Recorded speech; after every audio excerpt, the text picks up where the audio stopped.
Hi, everyone. Alex Cardell here, your NCN host and moderator for this particular expression by our well-beloved member, Howard Ward, and speaking about what's happening in the world. So I'm going to let you take it away, Howard. Mhm. Okay, well, first I want to say thanks for exceeding my expectations. I mean, the other presentations that I've done, the negativity of this information seems to make the crowd size diminish each time, but so thank you so much for showing up. Uh, so in the first two sessions, I touched on, some of these, environmental situations facing us, and there's a couple of other ones I'd like to briefly touch on. I mean, more negative stuff. Uh, and it's just going to be briefly, and then I'll go into the others. I mentioned I was going to touch on degrowth, but some other stuff came up too. The degrowth is a little bit brief too, but so let me share my screen here. Okay, so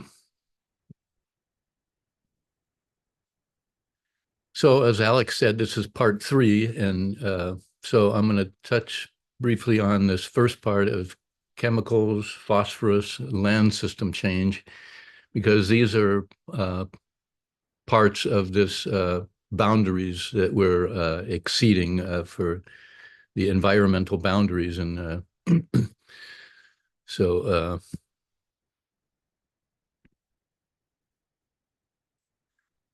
I think probably everybody here is aware that there's a lot of chemical pollution going on, but this stuff called PFAS, this plastic, polyethylene perfluorinated alkali substances, is these chemicals, like, no matter where you go in the world now, if you think you're out in the wilderness and you're collecting rainwater and you think you're getting pure water, but we've used so much of these plastics that everywhere in the world, the rainwater now contains, particles of plastic. So that's what we're doing to the environment. And they, as it says here, they actually often exceed, the health advisory levels.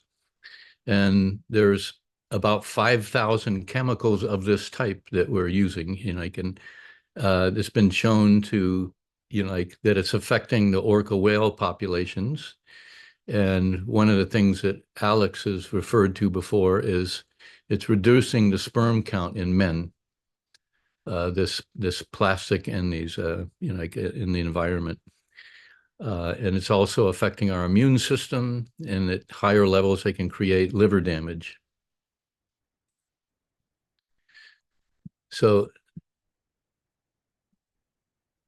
and I wanted to say, like, those, so in other words, if you have a new carpet, new car, or new electronic devices, you add more sources of these chemicals to your life. I mean, they're all around us, and I don't think we're really aware to the extent that plastic is. I think we're all aware that plastic's everywhere, but I'm not sure we're aware of the effects it's having on our life. So nitrogen and phosphorus are, like, two of the most important life elements of human life, but whenever we well,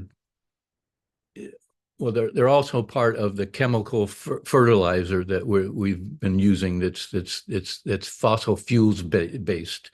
The fertilizer is, it has gas as part of the process, and making it in order to add more nitrogen and phosphorus to the, for the planting the crops, and the problem is that this is often running off into the streams and polluting the groundwater. And it's,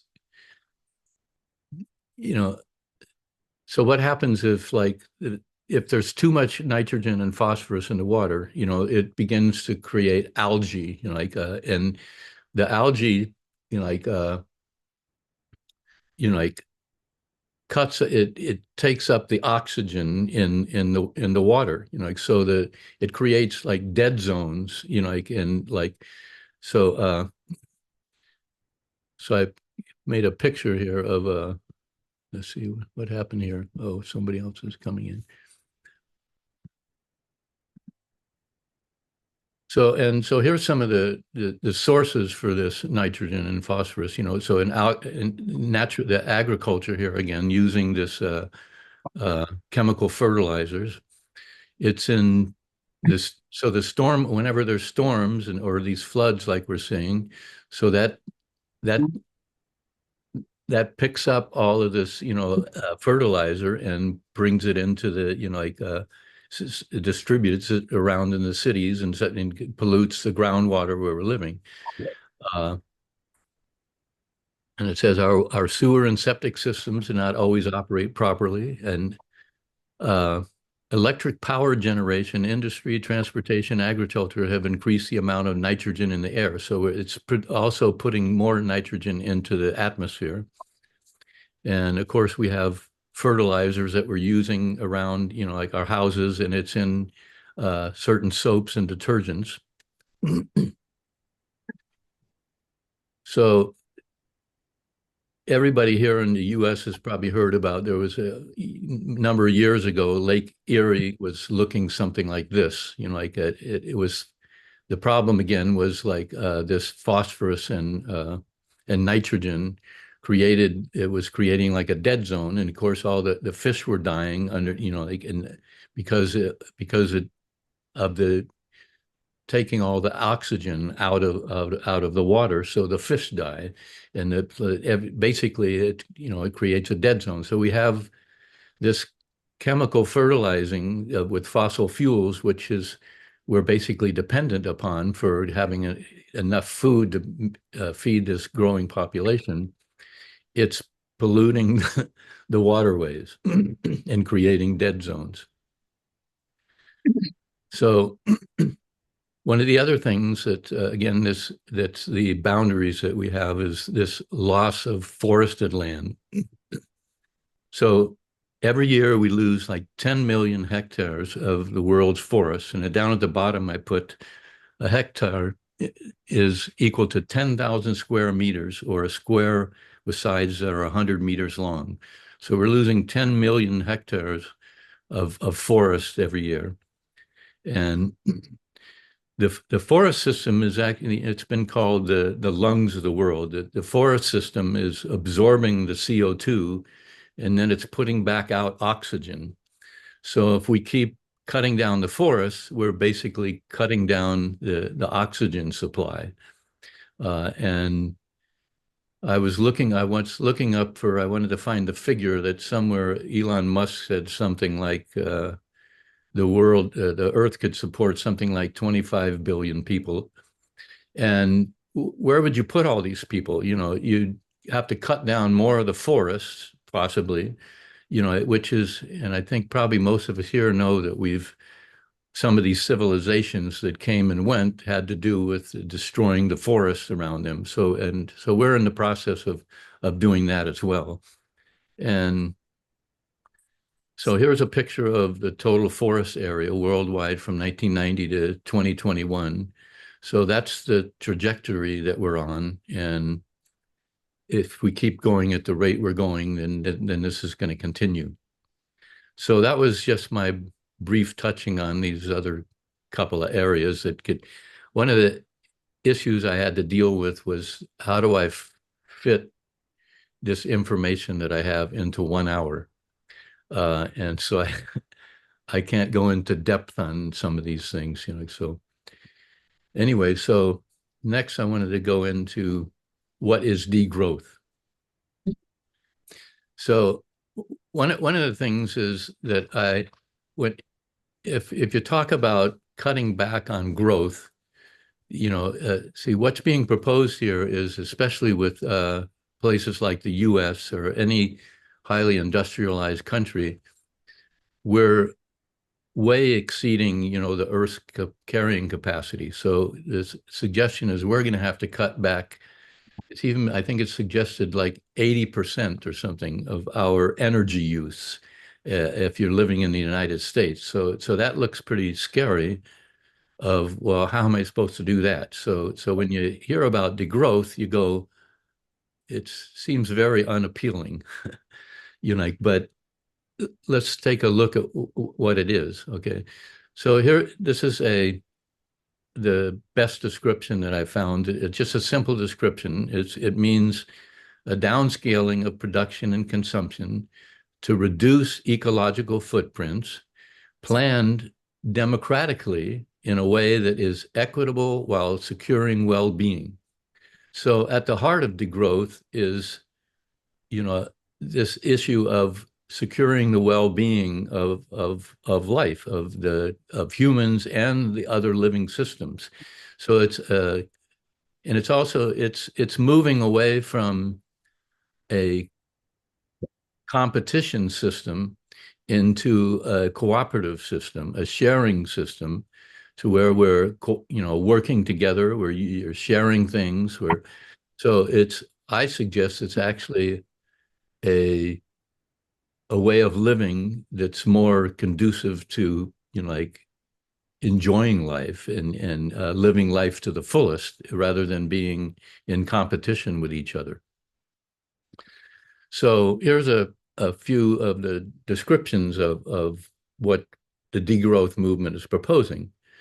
Movement towards healthy alternatives to the consumer culture for the good of people and planet, reducing eco footprints, eco villages, suburban permaculture. So we're looking to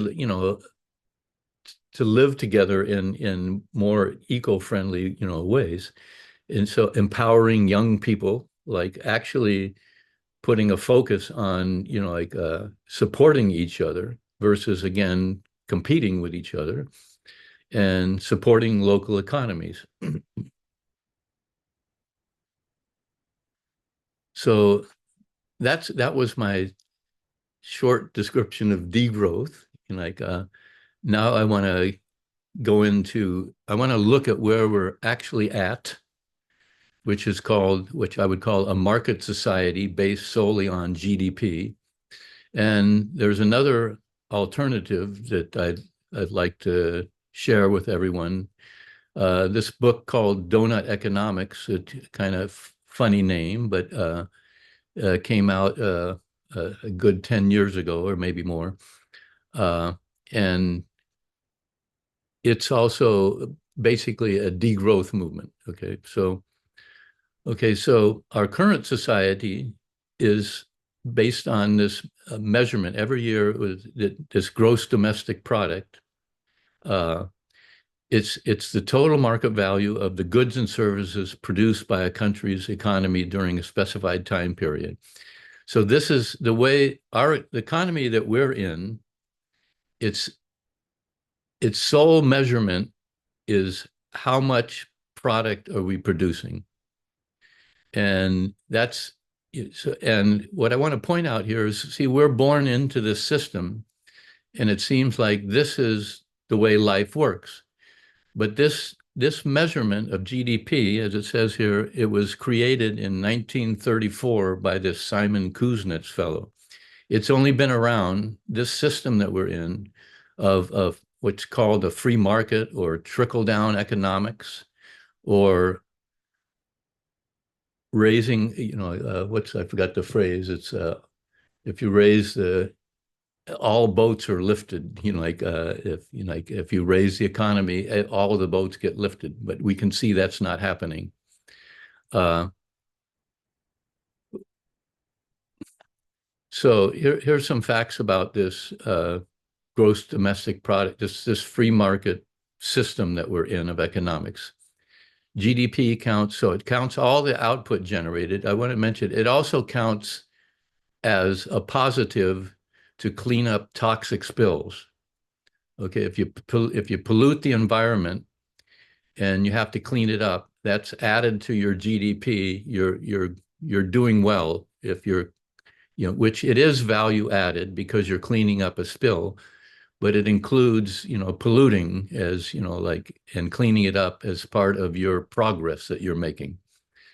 So, so if the issue here though is if GDP, if the economy isn't growing, it means shrinking in employment, like is often the case. But here are some other facts. GDP is not a measure of well-being of the population.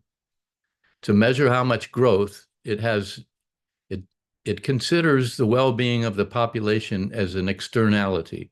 It's not something that's considered in how well the economy is doing. It doesn't consider how the population's doing.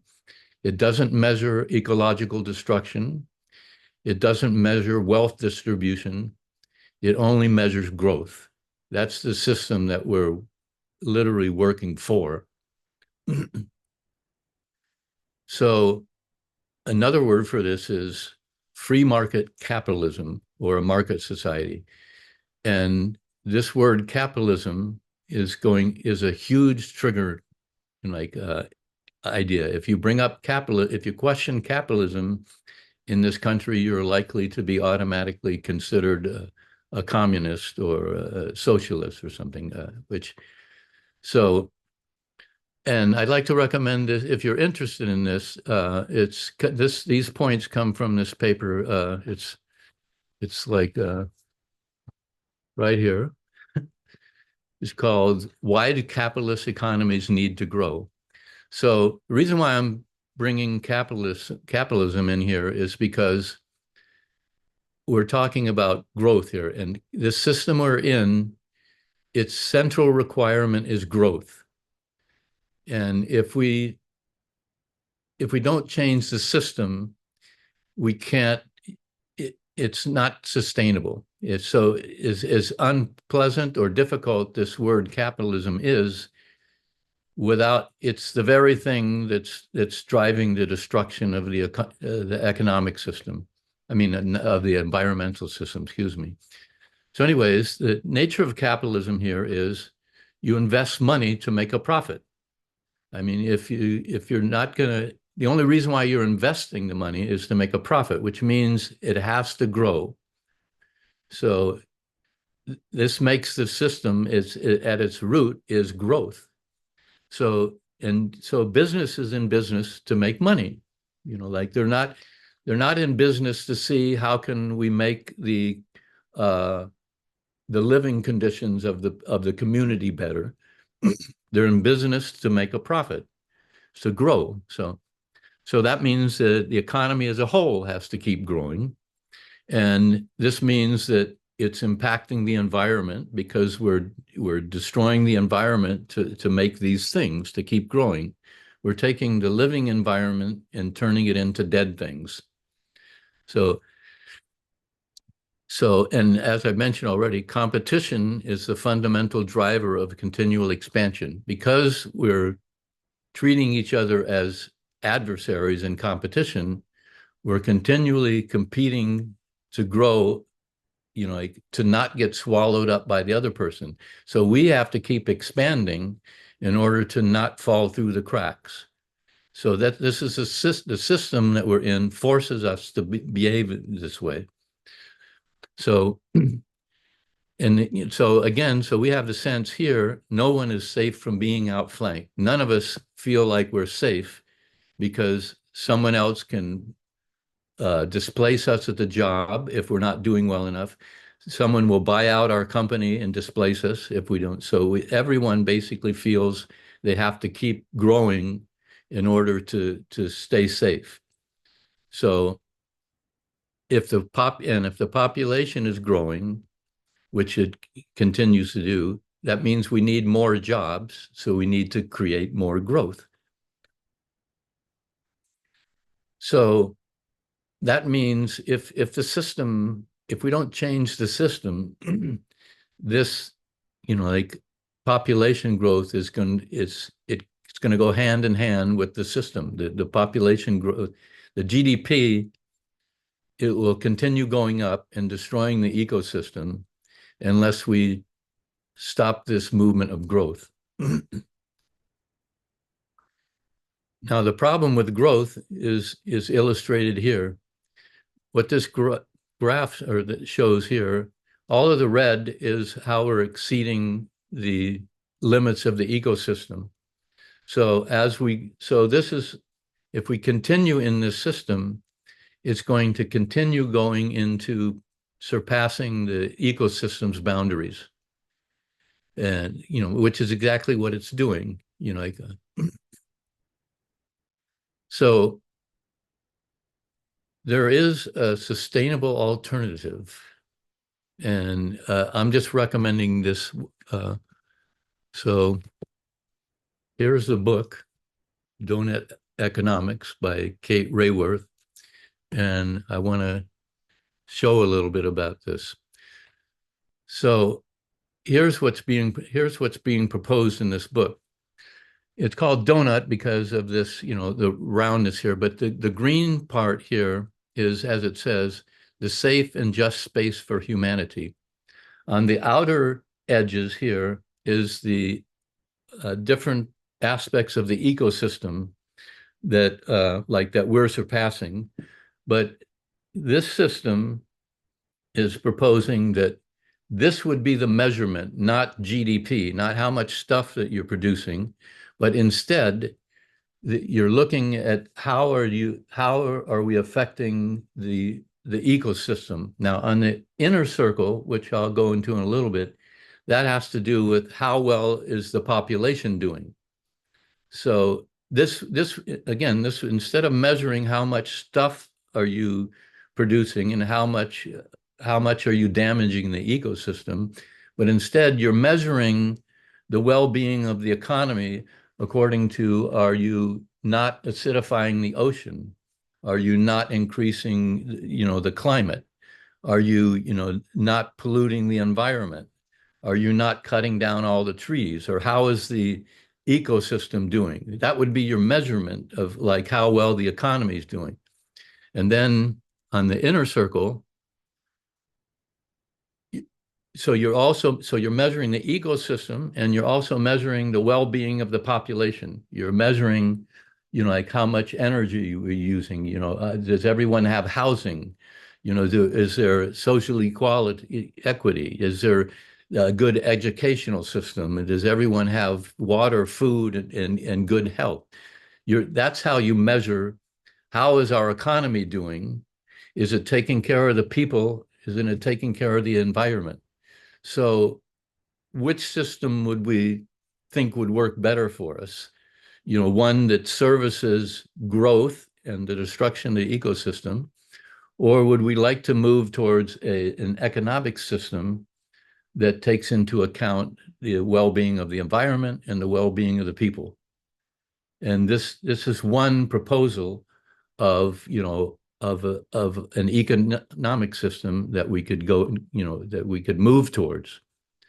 So shows some cities and regions already engaging in this process. It's already around a great deal of the world. See, our media system doesn't tell us anything about this. This movement is already going on, and it can start locally, and you don't have to change the whole like country at once.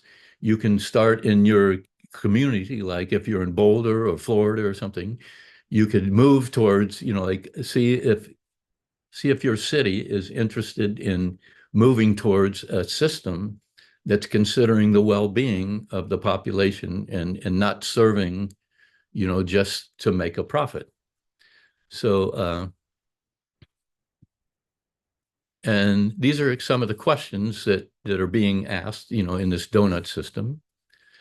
How can our city be as generous as the wildland next door? Like, how are we doing with our neighbors? And how can everyone in our city thrive? I mean, why aren't we asking these questions, rather than how can I, accumulate more stuff?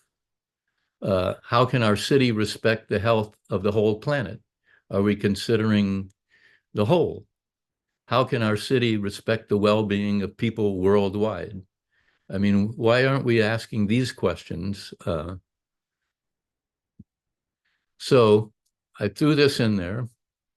As unlikely as these changes may seem, the choice before us is basically stop exceeding the capacity to support life voluntarily or being forced to change by the limitations of the environment. This is the reason why I'm putting the slides, together, is because I think we need to be aware of the challenges facing us and see if we want to begin moving towards something more like this donut economics rather than continuing to serve a growth system that's has no consideration for, the well-being of the population. It's simply saying that if you increase the economy, it will raise all boats. And right now, there's something like, it's in the United States, there's something like 68% of the population feels that they're living paycheck to paycheck. So this system isn't working for us. And we do hear about, like homelessness, but I don't know whether we're connecting it to this economic system that we're in that considers homelessness as not something that it's measured. It's not part of the system. It's only growth that matters. So, so I borrowed this. Well, actually, this become one of my own living questions, the one that Stephen often asks in his programs.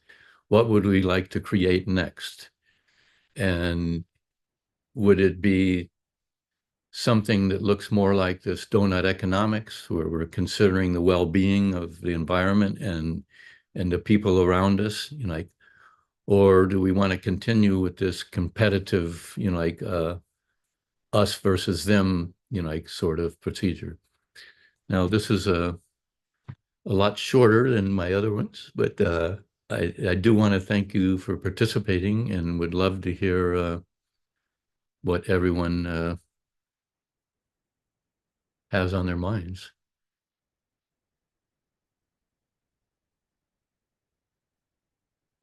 Yeah, feel free, John.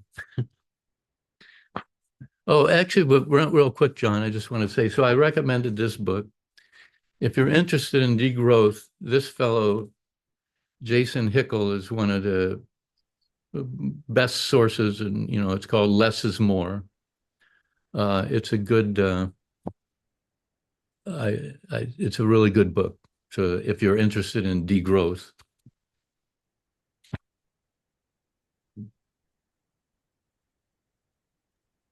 Well, this is very interesting to me in terms of us having a small business, a restaurant and seafood market. And just yesterday, before I heard this, I was thinking, we're not making any profit. I wonder if we could become a nonprofit. I don't know if that's possible for a restaurant, but we might as well be one. Maybe then, we could get paid, the owners, which we're not right now. So I don't know. Does anybody know? Maybe that's a possibility for this path, is for small businesses to, I don't know. Does anybody know anything about that? Whether you can become a nonprofit as a small business? And would that help as far as you contribute, I know, and maybe we could become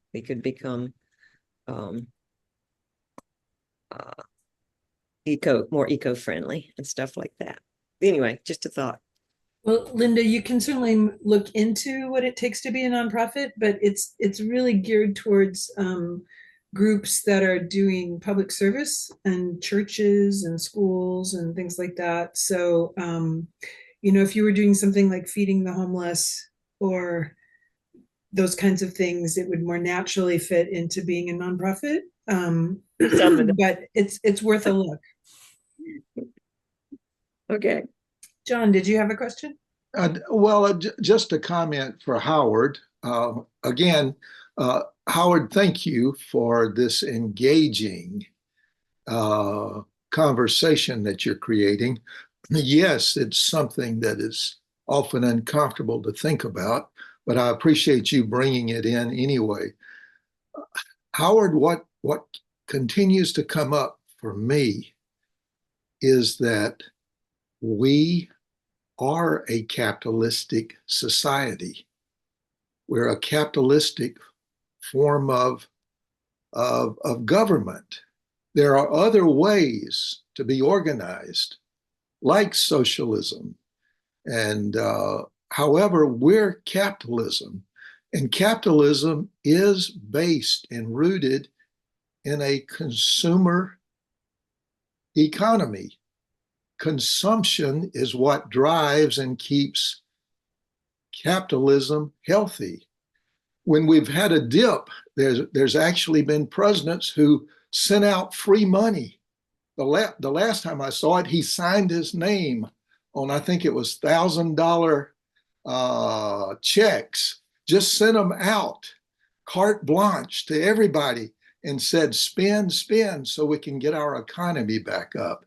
So Howard, what I'm hearing you say, if I'm hearing it correctly, is the best thing we can do without tanking our society, without destroying our economy, is for us to figure out a way to carefully and slowly transition away from capitalism, from a consumer-based economy. And I guess what I'm wondering is, if we were successful in doing that, what would our country look like? Empty shopping malls that could no longer pay their rents because we stopped consuming? Could you just say a little bit about what you see as a successful program, and what that outcome looks like? Well, first I want to say is, my attempt in the first two sessions was to show that I don't think this is optional. I think that we're, with this depletion of the energy source that's running all of this, it's going to happen, the contraction is going to happen whether we do it voluntarily or not. So, but what I showed in the degrowth is it's about a cooperative society. I mean, so you look at the community as a whole, and you work together, making sure that everybody, instead of me accumulating a bunch of stuff, like having a billionaire here and a whole bunch of homeless stuff here, we're going to have to move towards this cooperating. Now, we have a big difficulty there, which I think is actually probably the most important thing, is what is coming together and seeing, can we create something, a culture that doesn't have all of this, the war and the killing and all the and the competition, and like trying to beat each other out, that to make sure that there's a well-being of people, we have to move towards cooperation. But probably the biggest challenge is learning to cooperate. Like figuring out. I mean, so what I'm showing you in these three sessions is the symptoms of our behavior, and I'm saying that the real work is, realizing that we're all in this together. And it makes no sense to be killing each other, like, and hurting each other. It makes much more sense to be working together to make sure everybody is fine. A lot of the stuff that these religions are pointing to for, ages or something, but we don't behave that way. We don't take care of our brother and our sisters and our neighbors. But that's available. I mean, we don't have to be harming each other. But basically, John, uh, I'm saying when the depletion of this fossil fuel source that's running all of that stuff, the economy is going to contract whether we like it or not. And if we keep growing, to keep businesses, separative businesses in business instead of doing what, say, Linda said, like have businesses about being a community. I mean, it's so far away from our current living system that it seems incomprehensible. But I'm saying it's coming whether we do it voluntarily or be forced by the ecosystem, like forcing us to change.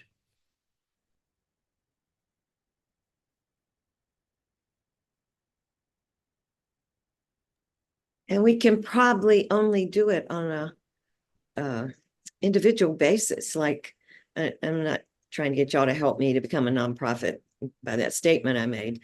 It's because I've thought about, could we cooperate with other businesses in this little downtown area to order supplies, to do things that more economically. There was a health food store that was, using eco-friendly materials, and she went out of business. So I see us headed in that direction. What are some ideas for us to leave this competitive economy? I don't know how to do this except individually for us in our communities. Just getting the word out is probably not going to change anybody in the capitalistic mode. And, really only our only options is to keep borrowing more money from the capitalist or going out of business or finding an investor or figuring out how to run a business more succinctly, do your inventory, make sure nobody's stealing, all that stuff, which we don't do. Okay, so we could become better business people, but I'm kind of stoked by what we're talking about today, about how each of us individually can find a way to participate as a small business without becoming, I don't know, anyway. And I'd love to hear from other people how they could see us using this material today, rather than just saying, yeah, this would be great if we could move into a more cooperative society. How can we do that? That's what I'm saying.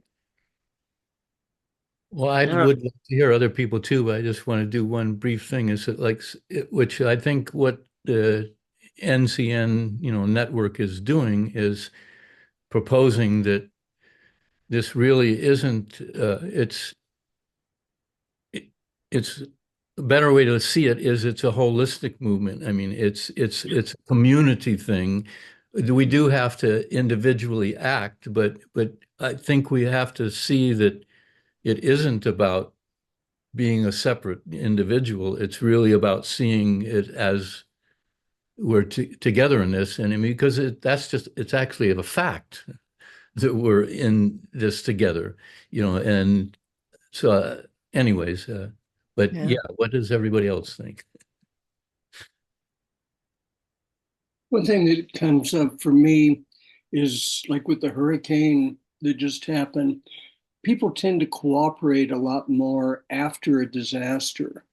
That's the other side of the horribleness of things falling apart. And somehow or another, to be able to create that desire of coming together without having everything fall apart is the challenge. I don't have a specific answer here, but it's kind of a feeling that it's like with our division, our social political divisions that we have right now. I see a lot of that as being purposely created by people with a great deal of resources. And it's pitting one group against another as you gotta take this for yourself or else those others are going to take it away. Again, I don't see the solution, but I think that it has to do with somehow not demonizing the others. And that's something that I hope to be able to do, is to look for how can we cooperate instead of hating each other. I'll be quiet now.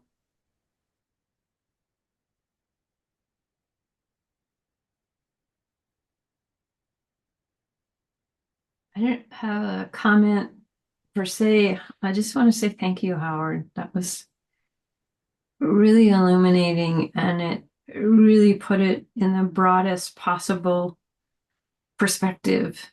You know, we can focus on recycling, getting all our recycling done today, or buying the right car, and the broadest possible perspective is the awareness of that is part of the healing of that, bringing attention to it. So I really just want to thank you for doing that. And I just have this sense, going along with what Gil said, that a capitalistic society is a fear-based society. And there was a couple of slides that you had where fear was mentioned, and that seems to have so much to do with the polarization. In other words, it's all one big issue that's going on right now, and I just wonder how much a sense of not feeling safe is behind all of this, even needing to acquire more things. So thank you. That's my main message. Oh, thank you.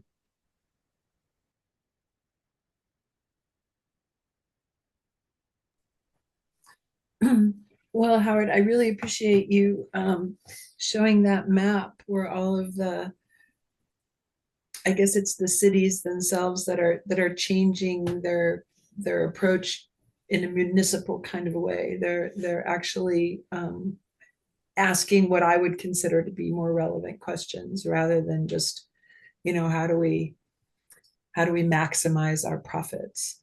And you know, I kind of feel it like energetically, like a push-pull right now. Like there is that sense, and maybe it's coming more from the young people who are definitely feeling disillusioned. And you know, the ones that I've talked to are at least asking the same kind of questions, which is like, you know, how do we live cooperatively? How do we, you know, the things aren't, you know, the things aren't giving them the security that they had hoped, and they're noticing that. Mm-hmm. So it just seems like we are going to go through like a bit of a push pull with this. Like there's going to be the momentum of how it's being, and then the possibility of what could be. And you know, one of the things I like about this particular group and the questions that we're asking and how we're looking at things is that it really is more possibility oriented. It's more looking at, like, you know, it might seem hopeless, but there's always something new that could happen and is possibly already happening and just not easily recognized. So that's where I sit, and I try to invite as many others into that view as well. And because it's hard not to get you know, kind of complacent in the hopelessness, and not understanding that, you know, we each have, even if it's just our energetic outlook, you know, we each have something to contribute to moving the needle, so to speak. So I just really appreciate all this work that you've put into this, Howard, and that you're, you know, you reached out to share it, and it will, I'm going to create it into a little bit of a program for people that weren't able to be live with it. So hopefully it will continue to inspire people to at least think about these things. Well, thank you. I wanted to say, I think, as Gil mentioned, you know, there's this, you know, like in these, when a natural disaster happens and people seem to cooperate, and that's my observation too, having gone through an earthquake over here. I saw it happen many years ago. But so one of the actual positive signs, I think, is this situation is going to present that kind of situation to us. I mean, in the sense of as things start to get more difficult, that possibility is going to arise. It's going to create, do we want to start facing this and working together on it? And because in general, that's the ways humans seem to work. They resist change until it gets really painful. So, and I think as this gets more painful, it's going to invite all of us to say, well, would we like to start working on this together? And then for me anyways, as a person that has like 2 kids and 5 grandchildren, I'm seeing that we're being presented with this opportunity to say, do we want to create a different culture that's about sharing and taking care of each other? So there's this actual possibility that these next generations will be not in a competitive, fear-based society, but actually working together to take care of ourselves and the ecosystem. So there's possible upside to this. I guess Renee's got something. Oh, you're muted. Yeah. Hi, I'm Gwen. I'm Renee's daughter. I'm part of younger generation. I'm 15 right now, and I often feel as though I don't really have control over my community or my economy and my climate because of my ability to persuade and, I really have no power as a younger person, I believe. What do you think I and other younger individuals can do to improve our quality of life and for future generations? See, I feel like the central thing is to communicate with each other. I mean, and in a way that's, not continuing the adversarial stuff. The way that we do in the dialogues here is, to listen to each other, and talk about what's going on in our lives and ask questions like, well, how would we like to live together? I mean, and also do part of what I was doing is educate ourselves, and to understand what's going on but at the core for me is we have to do this together. I mean, it can't be just me doing something. It has to be like a community. We have to start acting like a family, or seeing that we are a family. We're not a bunch of, separate. We don't have to be a bunch of separate individuals competing with each other. We could actually be a community that's caring about each other. So I think it's the core thing. Well, it's seeing that we're in this together and living that way, like talking to each other, and seeing possibly for me, it's also about uh, seeing what's getting in the way of this cooperation. What's preventing us from learning about ourselves and why aren't we able to be caring about each other? What's going on in us? And again, like I said, I think educating ourselves as to what's actually going on around. What's this system that we're in? Why is it work? Is it really working for us? That kind of thing. So, but primarily about working together because it has to be a collective movement, like for anything significant to happen. It can't be just like Colette said, well, it's wonderful to recycle and live simply, but if it's just me and if it's just this group, not much changes. We have to be reaching out and being a real community. And Renee, I would recommend that you check in your community. I don't know where you live, and see if there is a green movement or anything. And if not, to start one. I started Civil Discourse in my community for this very reason, the forest being developed and stuff like that, the wetlands. And out of that came a group of folks who were very angry about that, but started a movement to actually work with the city and the city commissioners and the developers to do something about it. So I think activism is a great thing to do, just because we see how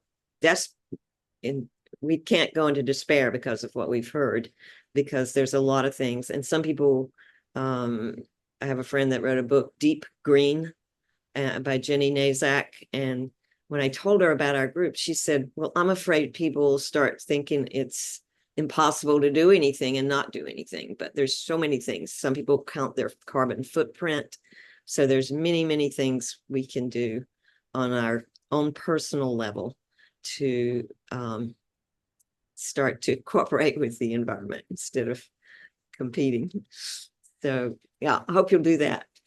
Find some people in your community that want to come together and start working on this. Thank you for being here as a young person and for being interested in this. Just start a whole young people's movement, because y'all that are gonna and there is a woman in another country that we hear about. She was an athlete of some kind who is making a great impact. If anybody knows her name, and I don't know, I can't remember right now, but I'll try to find out for you. You could be a hero. Thank guess you you're- so much for that comment. Yeah, thank you. Mhm. Can I add something though? If you form a group, just make sure the group isn't against other groups. It will be a retrogressive movement, I think. That's exactly why I started Civil Discourse, because that's what was happening in our community. And people were becoming very shaming, blaming, aggressive, like we see in politics. And the Civil Discourse brought people together that felt the same, and also I think helped our city commissioners to have somebody to back them up in their quest to do what was right by the community, because they were mostly in the hands of the developers. But yeah, it became pretty bad to start with, but then we were able to, yes, I would agree totally, to do it in a civil, non-blaming manner. Mhm. Unless you want to make it, plenty online. kind of fun, no? What? Unless you want to make it fun. Fun could be great. Yeah, oh, I think that would be the best. And Mhm. and there's plenty online about how to start these groups with Civil Discourse and Common Ground and collaboration. John, you've got your hand up. Did you have a comment or? More of a request. I know myself well enough to know that when this ends today, knowing how difficult making changes are, that there's going to be a really strong tendency. Most likely outcome will be that I'll change nothing. So my request is, if any of you, Howard, or any of the rest of you, have some good, small, tiny steps that I could make in the right direction, something small enough that wouldn't be too difficult. Again, I know myself, and I know how difficult it is for me to change the way I live, the way I think, the way I behave. So I'm just requesting some baby steps, something even I could do when I walk away from this, so that I don't wake up next week and say, I haven't done a damn thing differently. Well, I know one thing we can do. We could start a thread, we can start a feed or a chat thread that would be a place where people can post things. Today I thought of this, or let's, go on, and we could actually meet once a month or something to discuss these kinds of ideas and support each other. So that's certainly something that's available through the network. So John, what about you? I know where you live in a community, like I guess I don't know if we call it a retirement community or what, but what you could talk to when you're having conversations with the people in your community, you could talk with them and they could talk with their families and their kids. They probably have families and kids, and they can share. You can look at this together, learn together, and they can share it with their kids. And again, I think that's the most important thing, is to be talking about these things and looking at them, and again, not from, like being overwhelmed, but saying, well, what can we do in some, And also the other one, I think, Howard, you pointed it out, the questioning what's in the way, what is actually in the way. Then, questioning ourselves, what is it that's in the way? That I think is free, and you could do it on your own whenever you want. Well, that's what I'll throw in the plug for the Next Culture Network again. We can come together and observe, like what are the difficulties that we're having in relationship? Is there something that we've been, some sort of programming that we've got that's kind of getting in the way of, caring about each other, and being open to listening to people that have different views, and and because I think this is one of the things that people, why we resist talking to each other, is because there's no openness. There's often no openness to actually listening to each other. So, which I think is what you're pointing to, is that is there something going on? Have we picked up some bad habits from the culture? Do y'all know, and you may have talked about this before I came, since it's my first time, the videos on minimalism?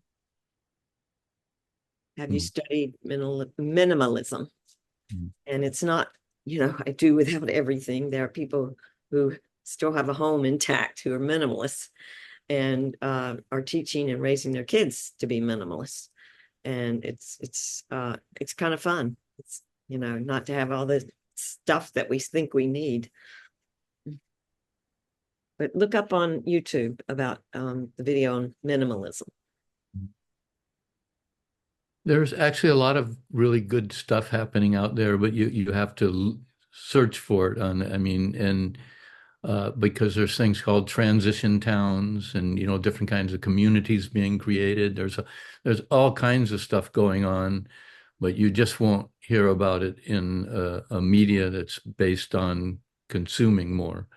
So it doesn't show us all of the work that's going on around us, to try to live in that way. Like the minimalist movement, they're not going to put that on a mainstream, channel that wants you to buy more stuff.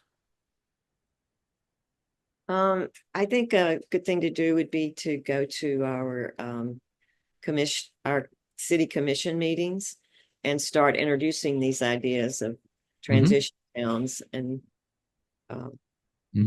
I just heard on the radio on a town that was doing that, so that there would be more places to live, for moderate income people, even close to town, instead of building all these things out. Yeah, there's this phrase came from this fellow named David Bohm that says a change in meaning is a change in being. If we change our understanding, it changes the way we live. So if you go to the city council meeting and start bringing up these issues and making people aware of what's going on, You know, change. I'd like to say one small change that is a big change for many, but my dryer broke and I started hanging things out in the sun. And so I didn't get another dryer. And now it is like unfathomable to me that we use all of that electricity and heat instead of hanging our clothes out in the sun. But to other people, that would be a big deal. But it's fun. You go out there, you get the sun on you, you hang it out, you run out there before it rains and pull it in. I'd challenge everybody on here to try that if you can, if you have a place to put a clothesline. It's really unfathomable to me now that we put our clothes in these dryers. But it wasn't at one time before I tried it, you know. I thought I had to have a dryer.